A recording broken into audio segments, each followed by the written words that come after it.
சூர்யா, அந்த கூட்டத்துக்கு உங்களுக்கு ஏதோ ஒரு சின்ன லிங்க் இருக்குன்னு நினைக்கிறேன். ஏன்னா நீங்களும் போயிருந்தீங்கன்னு நினைக்கிறேன் அந்த கூட்டத்துக்கு. இப்படிலாம் பேசலாமா, நாகரிகம் இல்லாமல் பேசலாமா அப்படிங்கிற கேள்வியை தாவேகா தரப்பு எழுப்புது. பேச்சுங்கிறது ஒரு மாதிரி ரெண்டு பக்கமே எல்லை மீறி போயிட்டு இருக்குதா? அது பொதுக்கூட்டங்க, மேடை பேச்சு. சாமானிய மக்களுக்கு புரிதலுக்காக அந்த பகுதி மக்களுக்கு தகுந்த மாதிரி, மனநிலைக்கு தகுந்த மாதிரி பேசுறது பேச்சாளர்களோட இயல்பு.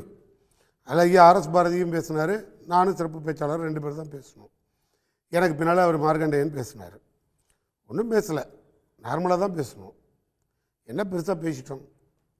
இன்னும் எம்எல்ஏ இப்படி பேசலாமா இவர் கேட்குறாரு. இப்போ பேசுனா என்ன வழக்கு போட்டீங்க? அவதூறு வழக்கு.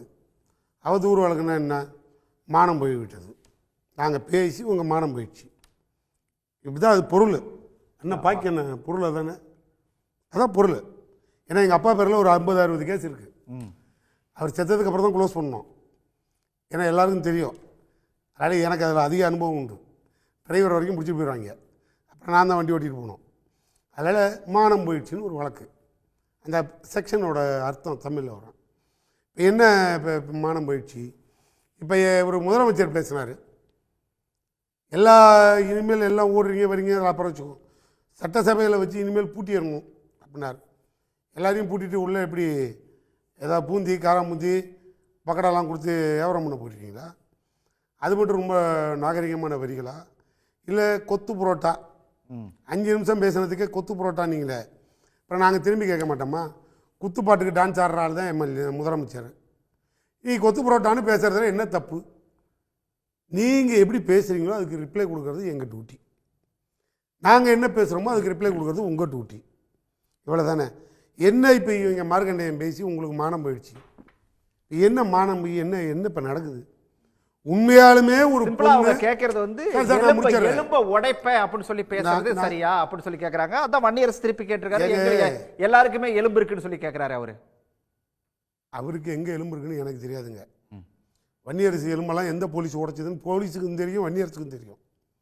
ஏன்னா அது அவங்க பிரச்சனை. ஏன்னா அவருக்கு தான் அது அதிகமாக பாதிக்கப்பட்டதுனால அவருக்கு தெரியும். எலும்பு எல்லாருக்கும் இருக்குங்க, என்னையும் கூட்டிகிட்டு போனானோ உடனே 5-6 எலும்பை உடச்சி அனுப்பிட்டானோன்னு சொல்லியிருக்கலாம். அது அவங்களுக்குள்ள பிரச்சனை. ஏன்னா இதை கொடுங்க. நான் கேட்குறது இப்போ முதலமைச்சருக்கு மானம் போய்விட்டதுன்னு ஒரு வழக்கு போடுறீங்களோ ஒரு சட்டமன்ற உறுப்பினர் பேரில் பேசுனதுக்கு. உண்மையாலுமே ஒரு பொண்ணுக்கு மானம் போயிடுச்சின்னு மானபங்கப்படுத்தப்பட்ட ஒரு பொண்ணு வழக்கு கொடுத்தாங்க உங்கள் அமைச்சர் மேலே, சாரி உங்கள் எம்எல்ஏ மேலே, ஸ்ரீவைகுண்டம். இவர் என்ன பதில் சொல்லுவார்? அந்த அம்மாவுக்கு மானம் போயிடுச்சுன்னா ரைட்டு, அது என்னன்னு எல்லாருக்கும் தெரியும். இவருக்கு என்ன மானம் போயிடுச்சு? எலும்பை உடைப்புன்னு பேசுனதில் இப்போ என்ன நடவடிக்கை எடுத்துட்டீங்களா கவர்மெண்ட்டு போலீஸு? எலும்பை உடைப்புன்னு இப்போ இவர் என்ன தவிர எலும்பு எந்த எலும்பை உடைக்கிறாண்டாரு? உங்கள் எலும்பை உடைக்கிறாண்டாரா? இல்லை வரும்போதே குச்சி உங்கள் அருவாளோட தான் வரேன்னு வேண்டுனாரா? அந்த ஆடியன்ஸுக்காக இவர் நீங்கள் சொன்ன கண்டென்ட்டுக்கு எப்பா நீ எங்களை உள்ளே வச்சு பூட்டிட்டீங்கன்னா நாங்கள் என்ன மூச்சு திணறி சாவறதா? அப்படி பார்த்தா விஜய் மேலே என்ன வழக்கு போடுறது? யாராவது கேள்வி கேட்க முடியுமா? யாராவது ரொம்ப வாதமாக கொண்டுகிட்டே போக முடியுமா?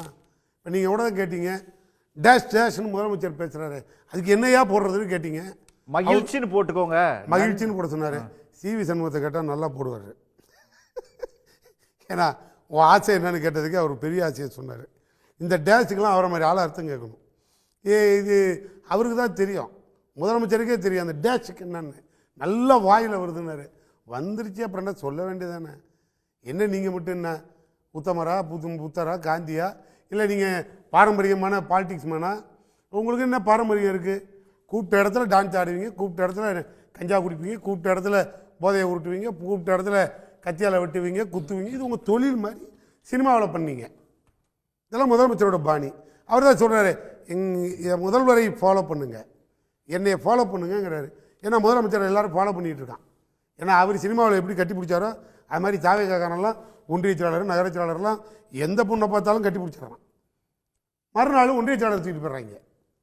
இல்லை கேட்டால் அவர் முதல்வரை ஃபாலோ பண்ணுறாங்க. சூர்யா இதில் இன்னொரு பார்வையும் இருக்குது. அதாவது வந்து ஒரு கொஞ்ச காலத்துக்கு முன்னாடி உங்கள் அப்பாவுடைய காலத்தெல்லாம் எடுத்துக்கிட்டோம் அப்படின்னு சொல்லி சொன்னால், தலைவர் ஒரு லெவலில் பேசுவாங்க, அதுக்கு இருக்கக்கூடிய அமைச்சர்கள் அது ஒரு லெவலில் பேசுவாங்க, அடுத்து மேடை பேச்சாளர்கள் அவங்க வந்து அந்த மக்களுக்கு தகுந்த மாதிரி அவங்க மொழிகளில் கொஞ்சம் என்ன சொல்ல போனால் இறங்கி பேசுவாங்க.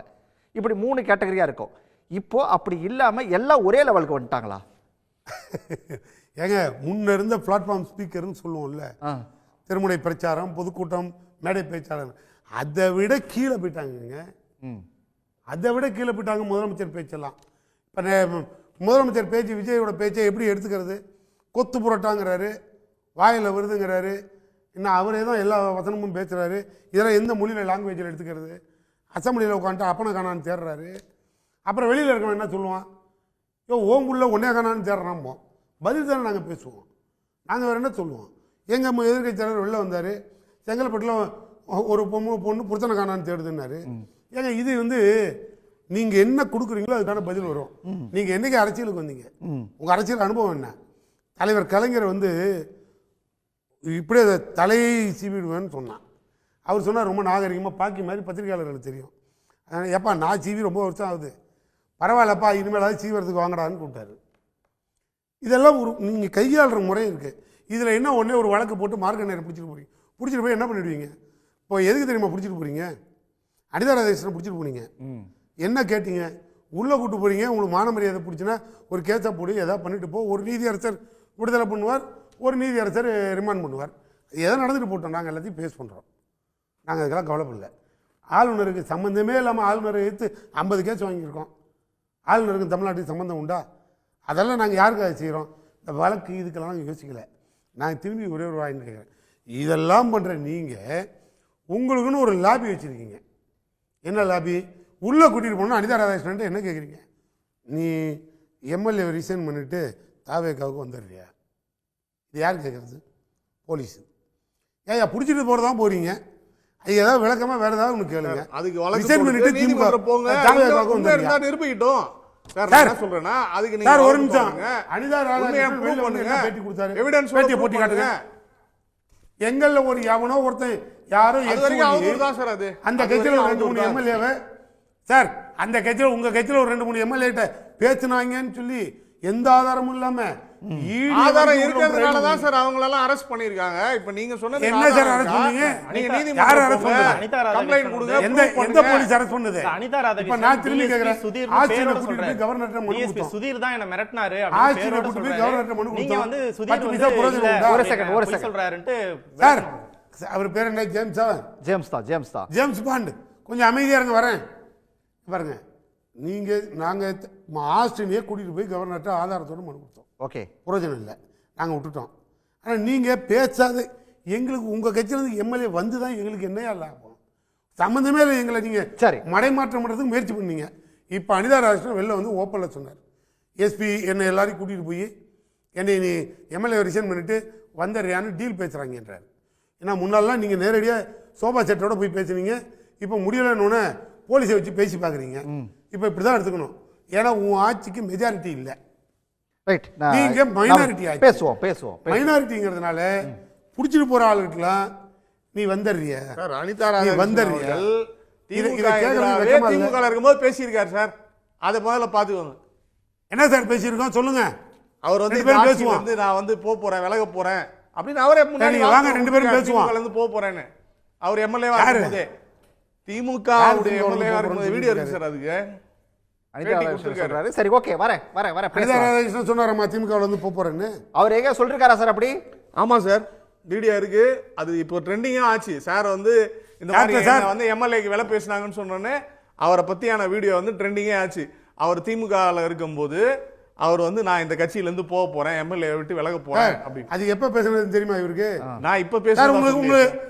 ஜேம்ஸ் நீங்க எல்லாம் எப்ப அரசியலுக்கு பழைய வீடியோ சார் அது. சரி, ஓகே, இங்க பாருங்க. இவரெல்லாம் எப்ப அரசியலுக்கு வந்து இந்த கட்சியின் முதல்ல கேட்டா சொல்லுங்க. அவர் ஒண்ணு அனிதா ராதாகிருஷ்ணன் இன்னைக்கு பேசல, போன ரவுண்டே நானும் இன்னைக்கு பேசுறதா சொல்லல சார். நான் இன்னைக்கு பேசுறதா சொல்லல. அங்க வரலாறு சொல்றாரு, மறுபடியும் அங்க போனாரு, மறுபடியும் இங்க வந்தாரு. இது 2 திராவிட கட்சி கூட அவர் போவாரு வருவாரு. இப்ப இவர்கிட்ட வரணும் மனு கொடுத்தாரா? இல்ல, இப்ப சோய் வரவர் சொன்னாருன்னு சொல்றாரு. ப்ரூவ் பண்ணுங்க. ஒண்ணும் இல்ல. இல்ல, இது எடுத்தோடனே ஆவுனா திமுகவும் அண்ணா திமுகவும் ஒன்றாக இருக்கிறார்கள், இணைய முயற்சி பண்ணுகிறார்கள். எப்படிங்க? யார் மாப்பிள்ளை யார் பொண்ணு, அப்புறம் புரோக்கர் யாரு? ரைட், கேப்போம்.